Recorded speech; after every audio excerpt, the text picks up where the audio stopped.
Hebrews chapter 11. All right, you guys are going to get out even before,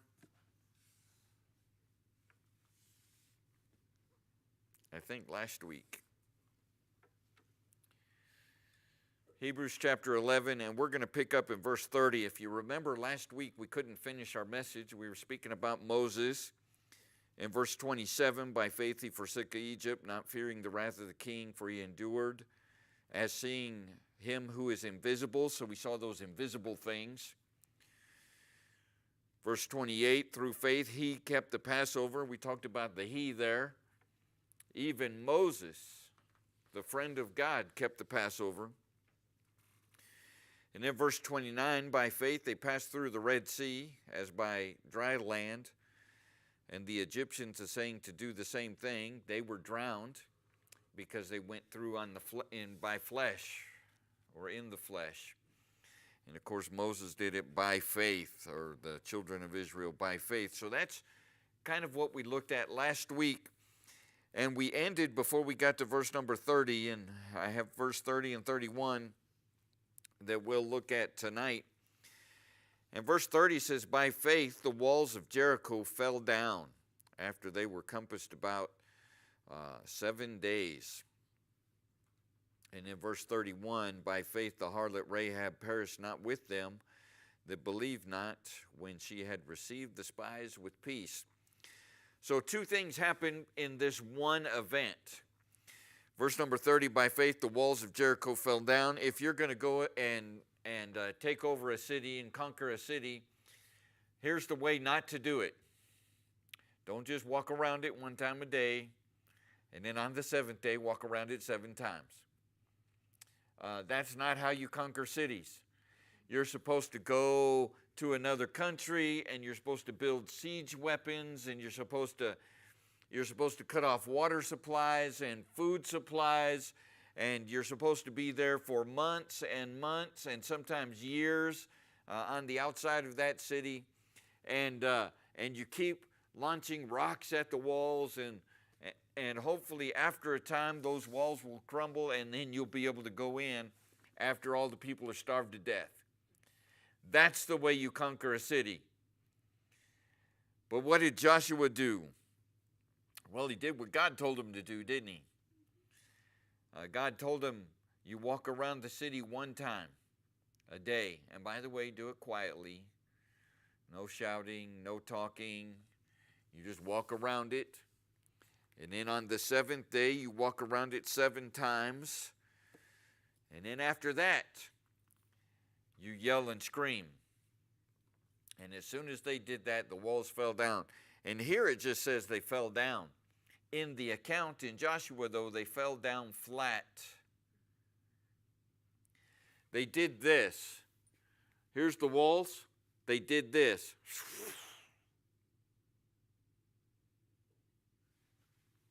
That's what they did. All except for one place. Now, Jericho was a city of 2 walls. It had an inner wall and an outer wall. And Rahab lived on the outer wall. And so we're talking about a 2-walled city here that just fell down. Now, by faith, that's what it took for this siege to happen. By faith, those walls fell down flat because they were compassed about in 7 days.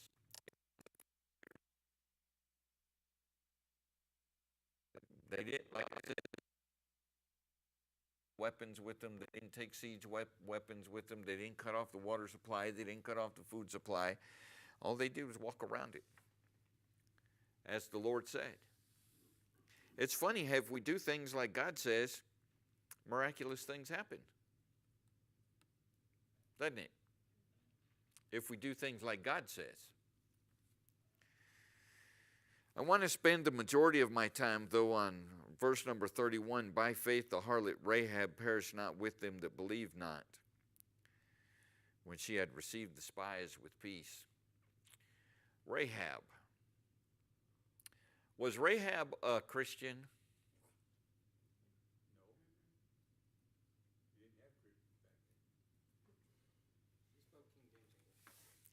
She did speak King James English. But do you notice the title that Rahab has here? I've brought this up often when I speak about Rahab. It says the harlot Rahab. And when she covered the spies, and we're going to read this. If you want to, you can turn to Joshua chapter 2 as I'm telling this account. The indications were that Rahab was no longer in that profession. She had come out of that profession. But look at the title that sticks with her through the account in Joshua and then here in Hebrews. She gets that. She has that title, and it makes me think of that other Judas, not Iscariot.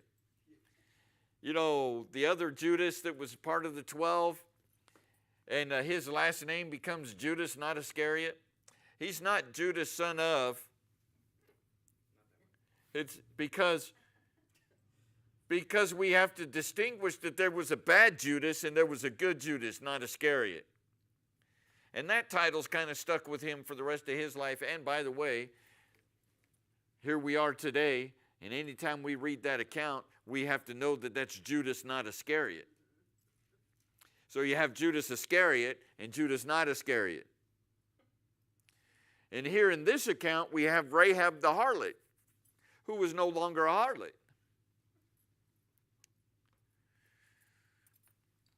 In Joshua chapter 2, we'll pick up in verse number 8 and see why it is that Rahab perished not and what she did with those spies. And I believe in this account is the proof that she was no longer in that profession. Joshua chapter 2, starting in verse 8. And before they were laid down, she came up unto them upon the roof. This is the two spies. And she said unto the men, I know that the Lord hath given you the land, and that your terror is fallen upon us, and all the inhabitants of the land faint because of you. For we have heard how the Lord dried up the river, the water of the Red Sea for you. How many days ago are we talking about here? 40 years. Yeah, 40 years in a couple days. And here's the inhabitants of Jericho fearing the children of Israel because the water was dried up in the Red Sea. Then it goes on, when you came out of Egypt, and what you did unto the two kings of the Amorites that were on the other side, Jordan, Sihon and Og, whom you utterly destroyed. And as soon as we had heard these things, our heart did melt, neither did there remain any more courage in any man because of you. For the Lord your God, He is God in heaven above and in the earth beneath. Isn't that interesting, coming from a Gentile, from a heathen, from a, what's that other word I'm looking for? A pagan is one, but it's, that's not the word that I'm looking for. It'll come to me in just a minute. I think it starts with a C, but I can't remember. That starts with a U. I know what letter.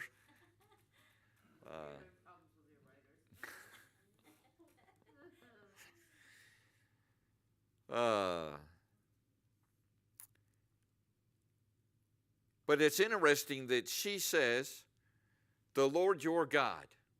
Now look at the words that she's using there. Jehovah Elohim.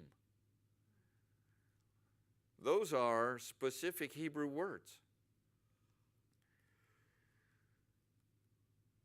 The Lord your God, He is God in heaven above and in earth beneath. Who do you think that the Jerichoites worshipped? I think Dagon was one of them. Baal could be.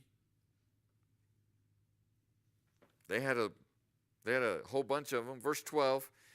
Now therefore I pray you, swear unto me by the Lord, since I have shown you kindness, that you will also show kindness unto my father's house, and give me a true token, that you will save alive my father, my mother, my brethren, my sisters, and all that they have, and deliver our lives from death. And the man answered her, Our life for yours, if you utter not this our business.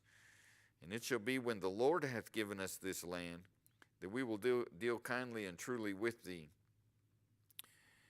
Then she let them down by a cord through a window, through the window, for her house was upon the town wall, and she dwelt upon the wall.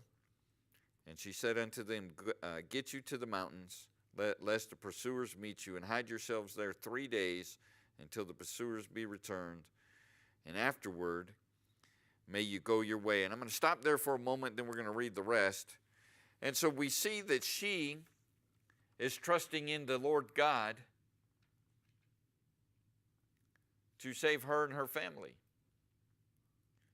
And again, it's repeated, and we see this in Hebrews chapter 11 and verse 31, For by faith the harlot Rahab perished not with them that believed not, when she had received the spies with peace. So she kept the spies, she hid the spies in her house. She's having this conversation with them, but it says she perished not with them that believe not. So with that phrase, what do you think Rahab did? She's a believer. Now, I read something interesting just this past week, and we need to be careful about calling somebody a believer and thinking that's a good thing. Let's see if I can find it. I want to say it's in James.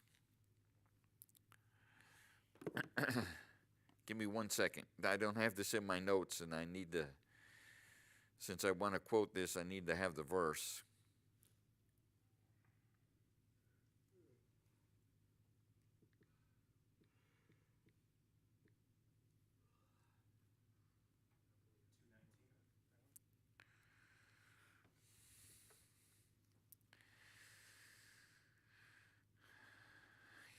James chapter 2 and verse 19.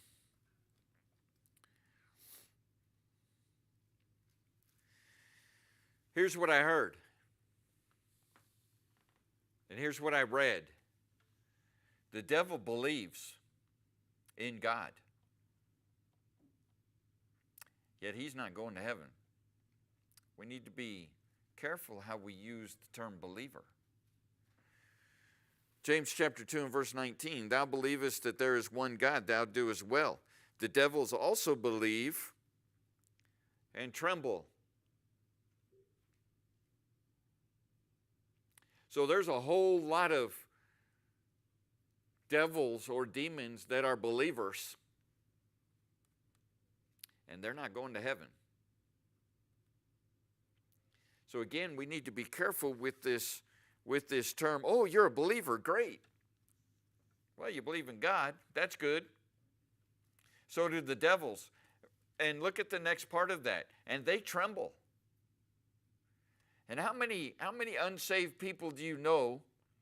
Yeah, they might believe in God, but they don't tremble. How many Christians do you know that believe in God and they don't tremble? We've gotten away from that, haven't we? We need to be careful about that. But she was a believer in God in the good way. So she's a believer in God in the good way. Again, just be careful if you're out speaking to somebody and they say, oh yeah, I believe God, I believe in God. Don't just stop there, because the devils believe. And so again, that she didn't perish not, she perished not with them that believed not,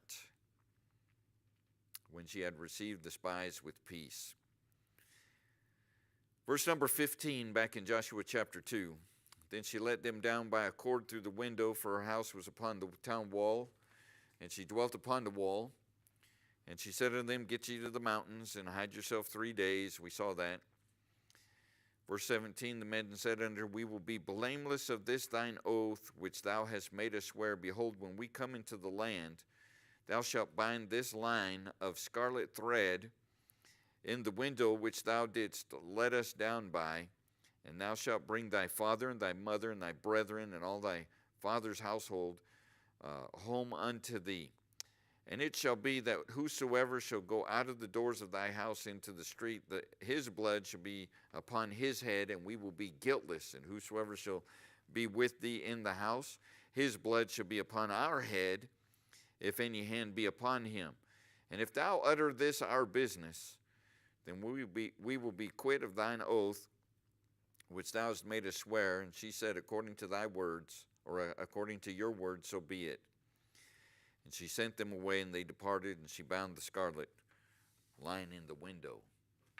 And so again, we see her part in this. Now, do you think she ever had a question? Hey, Rahab, why do you have that scarlet? They call it a thread, but if she let men down with that was probably a scarlet rope. Why do you have that scarlet rope hanging from your window? How do you think she might have answered that? It's drying. I feel like the wall needed a decoration. Do you think she might have said something like, there's something bad coming?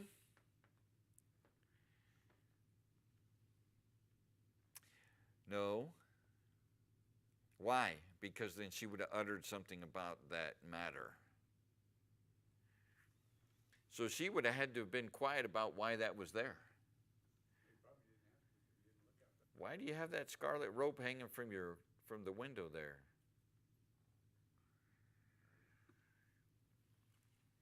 I mentioned the scarlet thread. You know, there's a scarlet thread that goes through the scriptures. Starts in Genesis and goes through every single book that's in the Bible. That scarlet thread is the line of Jesus Christ.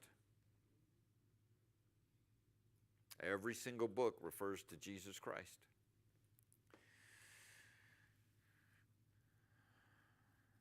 That scarlet line is just a representative of that. And of course, here comes Joshua, and here comes all the children of Israel. And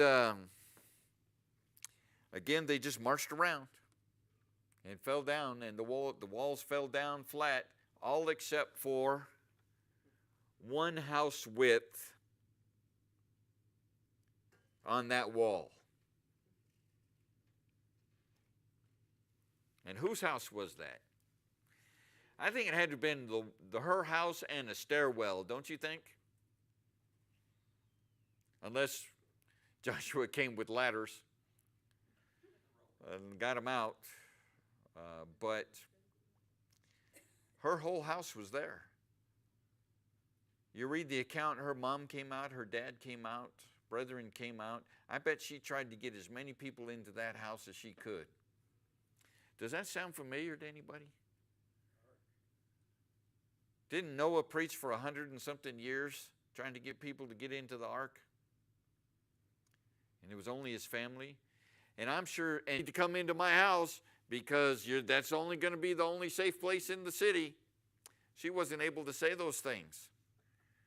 She had to quietly, clandestinely convince people to come to her home. Maybe she's like, I'm going to have like a 39th and a half birthday celebration in my house, and I want you guys to come. I'm inviting everybody to come. And people came. And all those people were saved alive.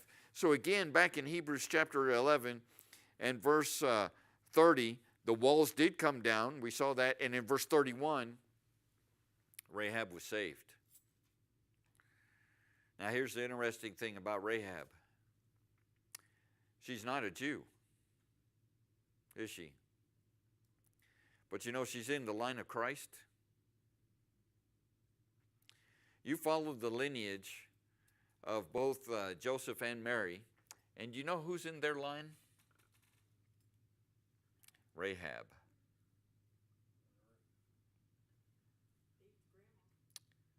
That's Ruth. Oh, no, great-grandmother. Oh, yeah. Yeah, Boaz's mom. We've got couple of heathen women in the line of Messiah. By faith, she was able to get into that lineage. What could you and I do if we live by faith? Now, can we be in the line of Christ? He's already been born. But what could we do? Could we be called the friend of God? Could we be called a man or a woman with a heart like God? By faith we can. By faith we can. Is there troubled times coming?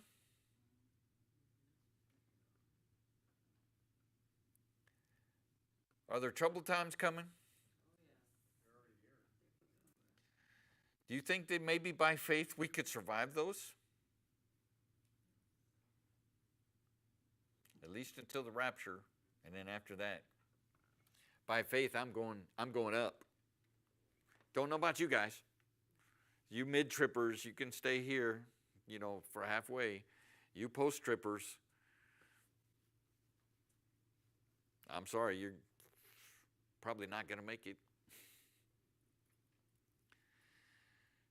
But when the rapture comes, I'll be looking at everything that's going on from heaven.